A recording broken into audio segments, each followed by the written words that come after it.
know the feeling. Waking up already tired, dragging through the day, wondering where our motivation went. It's called burnout, and more of us are facing it. But how did we get here? Why is this happening to me? And more importantly, how can we stop it before it takes over our lives? Burnout isn't one bad day. It's not even one bad week. It's the slow erosion of energy, creativity, and hope.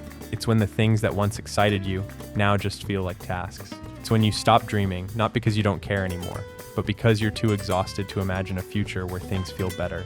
And in today's world, burnout feels like a badge of honor. We wear exhaustion like a trophy. We brag about 14-hour days. We measure our worth by productivity, and any break feels like failure. But underneath all that hustle is a system that isn't built for rest. We burn out because we're constantly switched on. Emails ping at midnight. Expectations never sleep.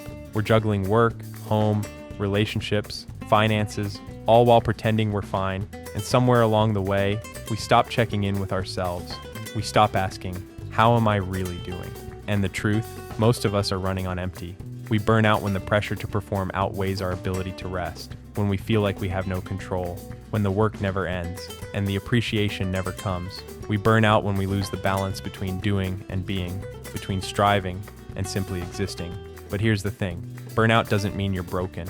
It means you've been strong for too long, without a pause. And that pause, it's not selfish, it's necessary. So how do we stop it? First, we have to understand our needs, real psychological needs, not just food, water, sleep. We also need autonomy, competence, and connection. That's self-determination theory 101.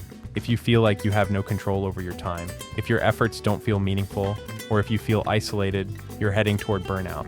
That means prevention starts by designing your life in a way that supports those needs. Start with boundaries. Psychological safety begins with being able to say, no. That's not weakness, that's self-respect. Overcommitment is a straight road to burnout. Next, recover like it's your job.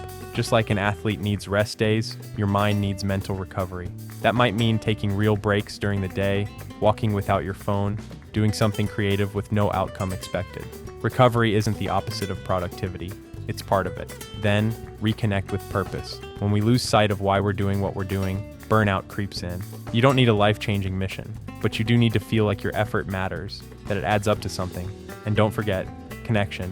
Talk to someone, smile, laugh, be vulnerable.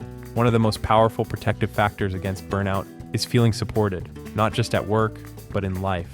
Imagine just for a second, what would happen if we stopped chasing perfection and started choosing presence? What if we stopped saying yes to everything and learned to protect our peace? What if we treated rest not as a reward, but as a right? You don't have to keep running until you crash. You can slow down now. You can set boundaries, even if it feels uncomfortable. You can take time off, even if the world keeps spinning. You can ask for help, even if you're the one everyone depends on. Burnout is not a weakness. It's a signal, a flashing red light telling you, something has to change. Right, so listen.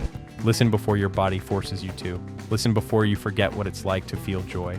Because you weren't made to burn out. You were made to live, to love, to rest, and to thrive. You don't have to earn your worth. You already have it.